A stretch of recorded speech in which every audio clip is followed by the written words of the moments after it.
Hi everyone, and welcome to our module on fatty acids. Before we talk about fatty acids, let's define the broad term of lipids. Lipids are structures that are made up mostly of carbon and hydrogen, and in general, they are usually not very soluble in water. And there are many types of molecules which fall under the heading of lipids. This includes fatty acids, which we'll talk about in this module. This also includes molecules called triacylglycerol molecules, or triglycerides, which we'll see a picture of on the next slide. And then other structures that fall under the heading of lipids include cholesterol molecules, phospholipids, steroids, and glycolipids, and you may be familiar with all of these from studying cell biology and biochemistry. On the top left side of the screen here, I've shown the structure of a fatty acid. You can see that one end of the molecule has a COOH group, and this end can give off a hydrogen, and therefore that makes this an acid. However, most of the molecule is composed of a long chain of carbons and hydrogens. There may be single bonds or double bonds, as I've shown here, but importantly, there are no oxygen molecules, no nitrogen molecules. There are just carbon and hydrogen molecules, and that means this portion, which is the dominant portion, is not going to be soluble in water. On the top right side of the screen is a molecule of glycerol. It's a short carbon molecule with several OH groups attached, and glycerol can bind to three fatty acids to make a molecule of triacylglycerol, which most people call a triglyceride. You can see that it's got the glycerol molecule here attached to three different fatty acids here. It's called triacylglycerol because it's got acyl groups which contain these double bonded oxygens, and it has three of them, therefore it's triacylglycerol. But as I said before, most people call this a triglyceride. And a triglyceride is a way of carrying three fatty acids around connected to a molecule of glycerol. The reason I showed you those chemical structures is because the two main ways by which fatty acids are transported through the body is either as free fatty acids or as triglyceride molecules. Most of the lipids that you eat in a meal are degraded to free fatty acids in the intestines, and then the enterocytes convert the fatty acids into molecules of triacylglycerol or triglycerides. These are then packaged into chylomicrons, which carry them through the plasma. And then when the triglycerides reach the tissues where they're going to be used or stored, they are degraded back into free fatty acids. There's a very important enzyme called lipoprotein lipase, which is found on the endothelial surfaces of capillaries, and it can degrade the triglyceride molecules back into three molecules of free fatty acids. And this enzyme is abundant in adipocytes and muscle tissues, and these are the places where fatty acids are often used. Before we move on and talk about fatty acid synthesis and breakdown, let's define some vocabulary. When we say that a fat or a fatty acid is saturated, we mean it contains no double bonds. This is a picture of a saturated fatty acid here because all the bonds are single. And we say it's saturated because it's saturated with hydrogen, and therefore all the bonds are single. Saturated fats are usually solid at room temperature, and these are the bad fats that often raise people's LDL or bad cholesterol. We'll talk more about that in another module. Unsaturated fats, on the other hand, contain at least one double bond. So if we had one double bond here, this would no longer be a saturated fat and it would be an unsaturated fat. We call it monounsaturated if there is just one double bond, and we call it polyunsaturated if there is more than one double bond. Nutritionists often advise patients to avoid trans fats. So what do they mean by that? Well, double bonds in unsaturated fatty acids can be either in the trans or the cis configuration. This has to do with the orientation of the double bond in three-dimensional space. Most naturally occurring fats have the cis configuration, but you can get lots of trans double bonds when you use a food processing method called partial hydrogenation. And these trans fats have been shown to increase LDL, which is the bad cholesterol, and lower HDL, which is the good cholesterol. Another type of fatty acid which is good for you is called an omega-3 fatty acid. This is a type of polyunsaturated fatty acid. If you look at the fatty acid on the bottom of the screen, this is an example of an omega-3 fatty acid. The carboxylic acid end of the fatty acid is called the alpha end, and the other end is called the omega end. So if there is a double bond, three carbons from the omega end, as there is here, this will be called an omega-3 fatty acid. Lots of these are found in fish oil, and consumption of high amounts of these have been shown to lower triglyceride levels. Now let's move ahead and talk about fatty acid metabolism. There are basically three topics under the heading of fatty acid metabolism that we'll discuss in this module. First, we'll talk about fatty acid synthesis. So fatty acids are synthesized largely in the liver and also in the mammary glands. There's a small amount that occurs in the adipose tissue, but mostly adipose tissue is where fatty acids are stored, not where they are synthesized. And excess carbohydrates in the body and proteins can all be funneled towards fatty acid production, as we will see. Next, we'll talk about fatty acid storage. It's largely stored in adipose tissue, as you likely know, and it's mostly stored as triglycerides. And then finally, we'll talk about the process of breaking down fatty acids. Fatty acids contain a lot of potential energy, and the process of beta oxidation can convert fatty acids into acetyl-CoA, which can then enter the TCA cycle to generate ATP for cells. We'll start by talking about fatty acid synthesis. So in high energy states like the fed state, after you've eaten a large meal, there is a lot of acetyl-CoA inside of cells. Carbohydrates are converted to acetyl-CoA, and even some proteins are metabolized into acetyl-CoA. And all that acetyl-CoA can enter the TCA cycle and generate lots of ATP. As a result of the high level of ATP, there will be inhibition of the enzyme isocitrate dehydrogenase in the TCA cycle, and this will result in a high citrate level inside of cells. If you look at the diagram on the bottom of the screen, I've shown you the first step of the TCA cycle. Oxaloacetate is combined with acetyl-CoA by the enzyme citrate synthase to generate citrate, and then citrate is further metabolized by the enzyme isocitrate dehydrogenase. So when the ATP level gets high, it will inhibit this enzyme. Therefore, the level of citrate will begin to rise. And citrate is used as an energy marker inside of cells. When its level gets high, it means that there's lots of excess energy around, and therefore, as we will see, citrate will then be diverted into the synthesis of fatty acids. Step one in the synthesis of fatty acids is to move citrate to the cytosol via a transporter called the citrate shuttle. As we will see, acetyl-CoA molecules can be used to synthesize fatty acids, but there's a problem, and that is that acetyl-CoA cannot exit the mitochondria to enter the cytosol where fatty acid synthesis takes place. For this reason, those acetyl-CoA carbons will be combined with oxaloacetate into molecules of citrate, and the level of citrate inside the mitochondria will rise in high energy states as we just described. Citrate can then be shuttled out into the cytosol to participate in fatty acid synthesis, and the key point here is that acetyl-CoA cannot cross the membrane. That's why citrate has to be used. This should make sense to you if you've watched the module on glycolysis, because as we discussed in that module, citrate is an inhibitor of glycolysis via the enzyme phosphofructokinase 1. Citrate is used as a marker of what's going on inside the mitochondria. Acetyl-CoA cannot get out of the mitochondria, but citrate can. So when citrate levels build up, they will enter the cytosol, inhibit glycolysis, and then be diverted into fatty acid synthesis. The next step is to convert citrate into acetyl-CoA. The enzyme that carries out this step is called ATP citrate lyase. As the name implies, it depends upon ATP. And the net result of these first two steps is that excess acetyl-CoA will be moved to the cytosol using citrate as a shuttle. Step 3, once we have the acetyl-CoA in the cytosol where we want it, is to convert the acetyl-CoA to malonyl-CoA.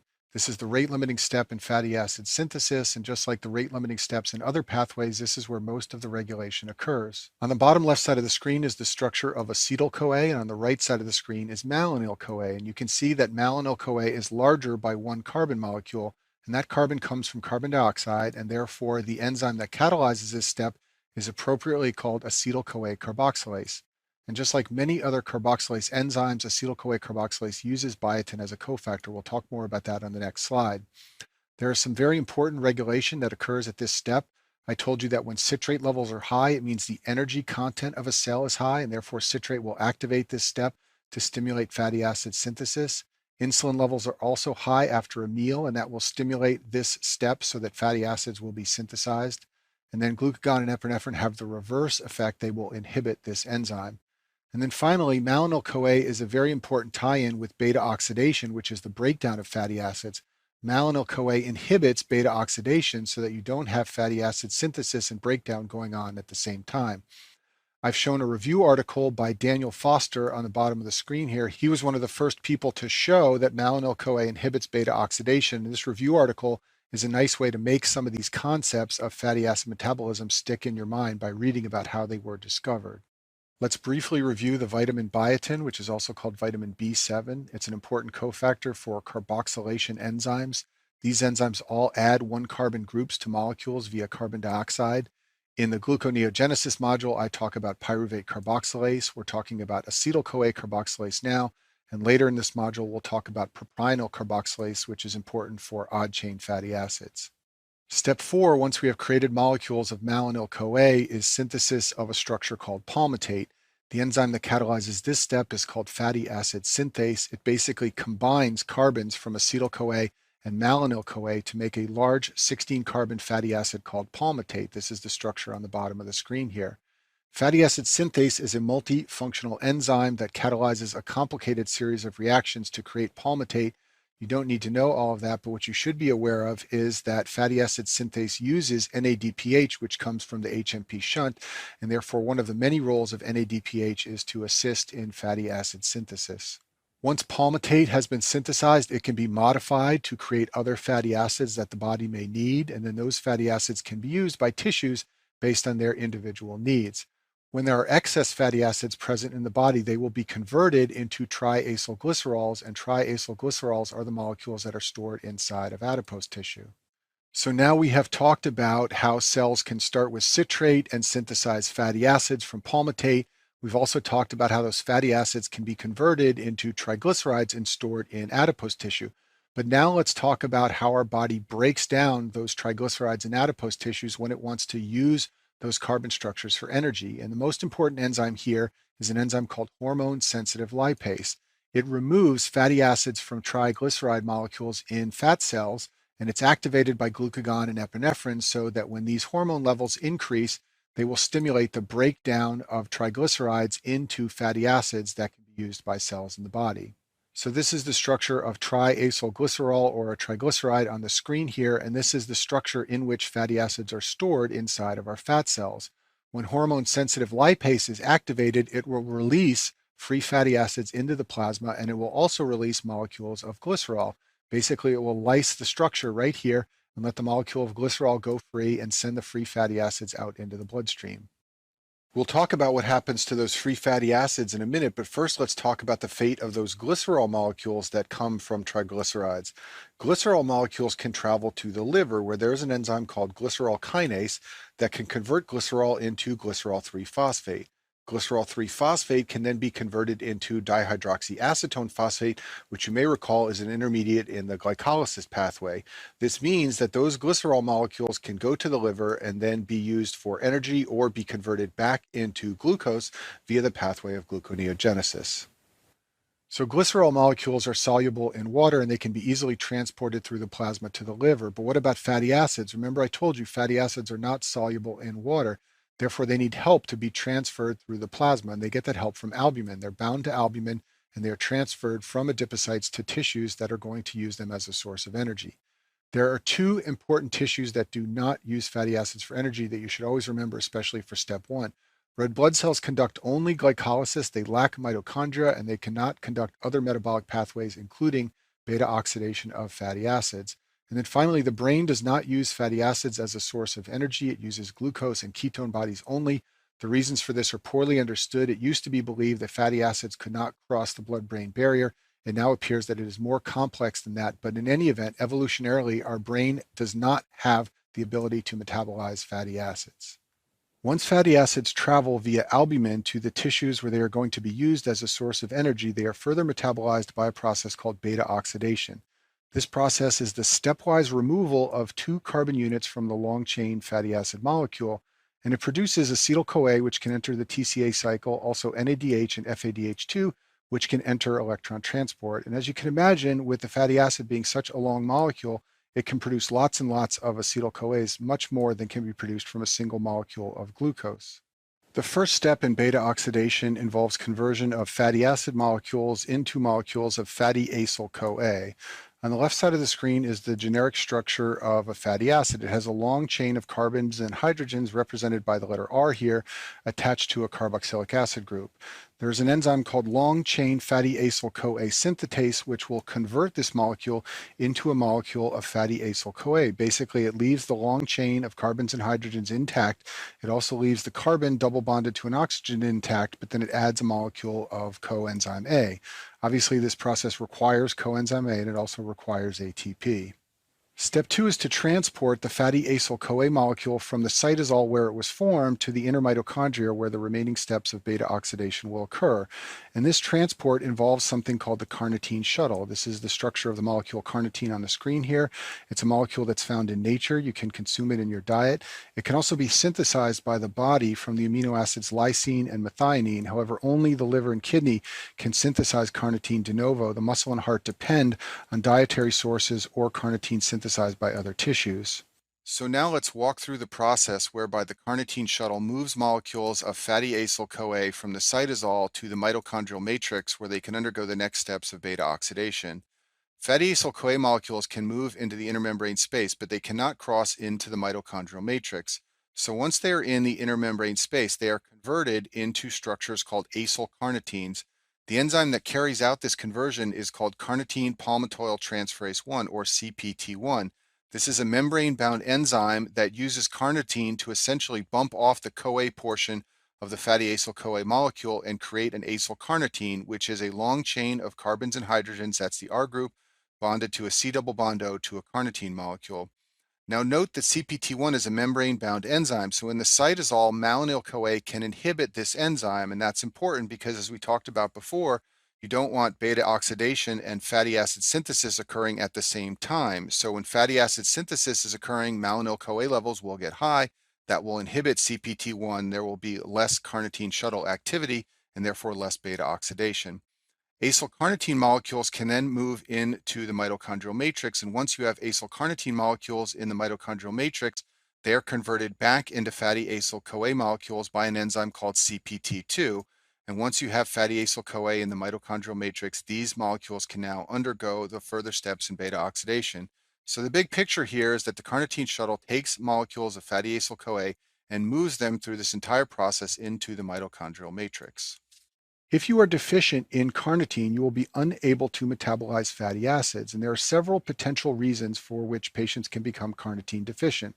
There are many secondary causes. If you are malnourished or if you have liver disease, you can develop a carnitine deficiency. In addition, patients who have high requirements for carnitine because they are performing lots of metabolism can become relatively deficient in carnitine. So these are patients who have had major trauma or burns, or sometimes women who are pregnant. And then finally, hemodialysis for patients with kidney disease removes carnitine. There's less synthesis of carnitine for unclear reasons in dialysis patients, and there's also a loss of carnitine through the membranes. So dialysis patients can become deficient in carnitine. The major consequence is the inability to transport long-chain fatty acids to the mitochondria. As we just saw, carnitine is part of the carnitine shuttle that moves these long-chain fatty acid molecules into the mitochondria. As a result, you get accumulation of long-chain fatty acids inside of cells. In addition, the diagnostic hallmarks of carnitine deficiencies are low serum levels of carnitine and acylcarnitine. If we go back a slide, if you're deficient in carnitine, you obviously will have a low level of carnitine because there isn't enough inside of your body. But in addition, because this level is low, you will have a low level of acylcarnitines because you are not able to combine carnitine with fatty acyl-CoA molecules. The symptoms of a carnitine deficiency include muscle weakness, especially during exercise. During exercise, you need to mobilize fatty acids as a source of energy for your muscles, and you won't be able to do that if you're deficient in carnitine. You can also potentially develop a cardiomyopathy because the heart also depends on fatty acids as a source of energy. And then another classic hallmark of a carnitine deficiency is hypoketotic hypoglycemia when fasting.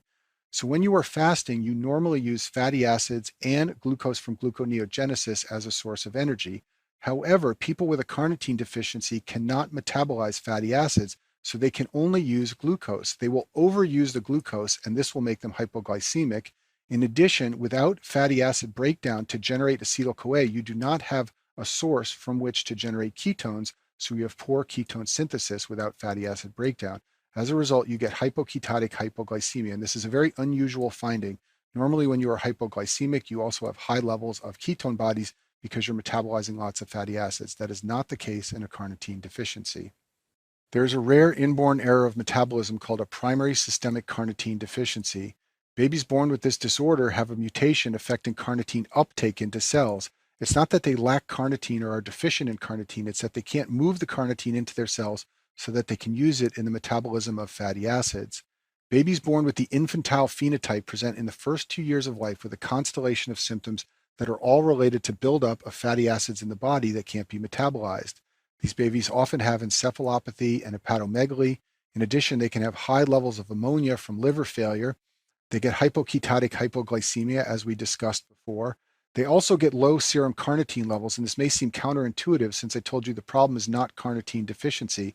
However, because the kidneys cannot resorb carnitine, it spills out in the urine and they become carnitine deficient. In addition, you find reduced carnitine levels in biopsy samples of the muscle, the liver, and the heart, all because the carnitine cannot be moved into cells.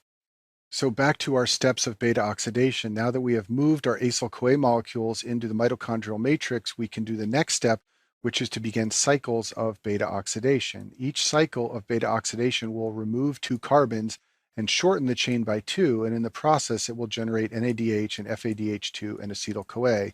If you look at this acyl-CoA molecule I've shown on the bottom of the screen here, the alpha carbon is the carbon right next to the C bonded to O group, and the beta carbon is the carbon next to that.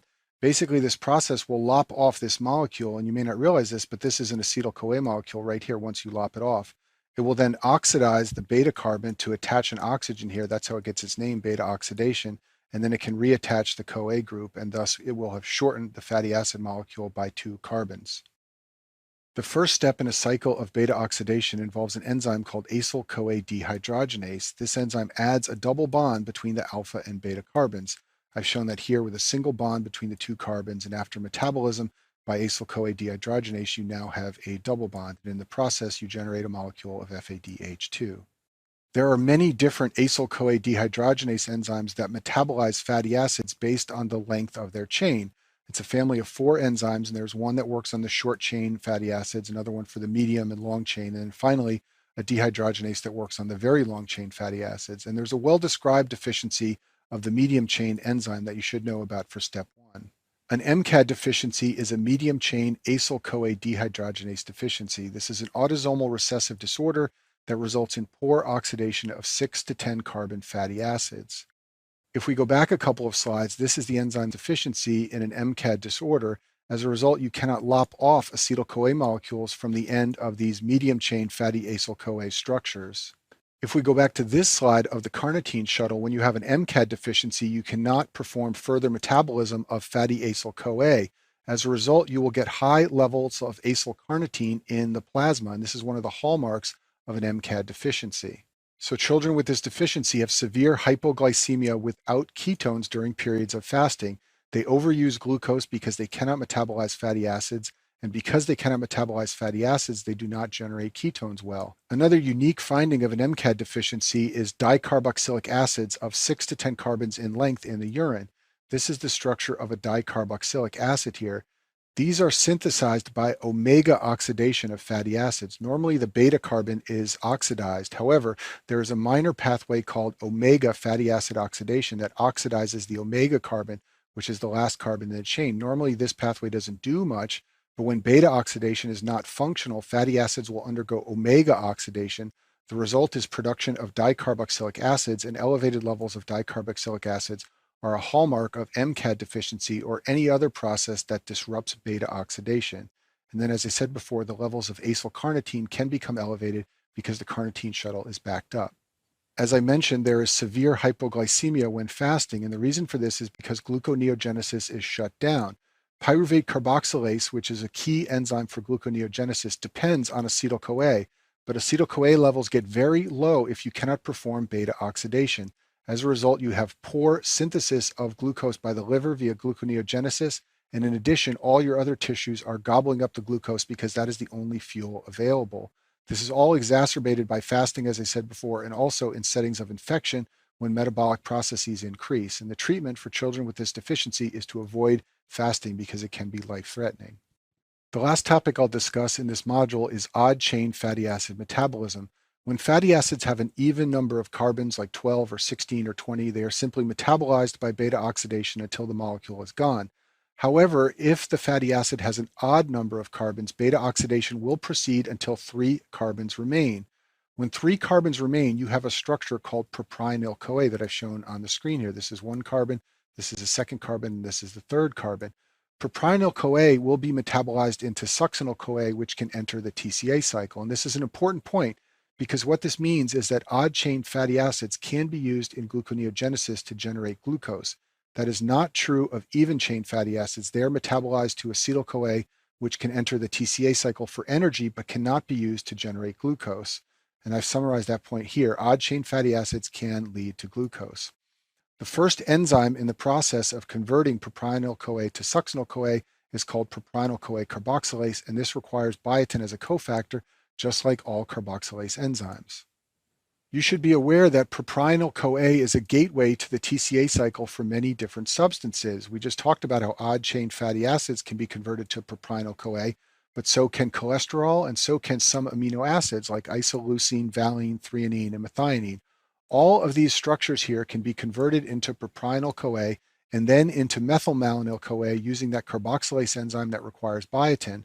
From methylmalonyl-CoA, they can be converted to succinyl-CoA, and this reaction depends on vitamin B12. And then succinyl-CoA can enter the TCA cycle. This is also a nice place to point out that elevated levels of methylmalonic acid are seen in B12 deficiency, and that should make sense to you after looking at this slide. When B12 is deficient, you cannot convert methylmalonyl-CoA into succinyl-CoA, and then you can measure in the plasma the high levels of the methylmalonyl component of this molecule, which is called methylmalonic acid, and that is a hallmark of the B12 deficiency. There's a rare metabolic disorder called methylmalonic acidemia. This occurs when babies are born deficient in the enzyme methylmalonyl-CoA mutase. Methylmalonyl-CoA mutase catalyzes the conversion of methylmalonyl-CoA into succinyl-CoA. This is the reaction we were talking about on the last slide that is dependent on vitamin B12. Methylmalonyl-CoA and succinyl-CoA are actually the same structure in terms of their molecular makeup. The molecules are just arranged differently. They are isomers of one another. And so this enzyme catalyzes the isomerization reaction that converts methylmalonyl-CoA into succinyl-CoA. Babies who are born deficient in this enzyme will see their levels of methylmalonyl-CoA rise, and then the methylmalonate portion can dissociate, and you can have high levels of methylmalonic acid in the blood. Those high levels of methylmalonic acid can cause an anion gap metabolic acidosis. This can lead to CNS dysfunction, and this is a very serious condition. It's often fatal early in life. And that concludes our module on fatty acids.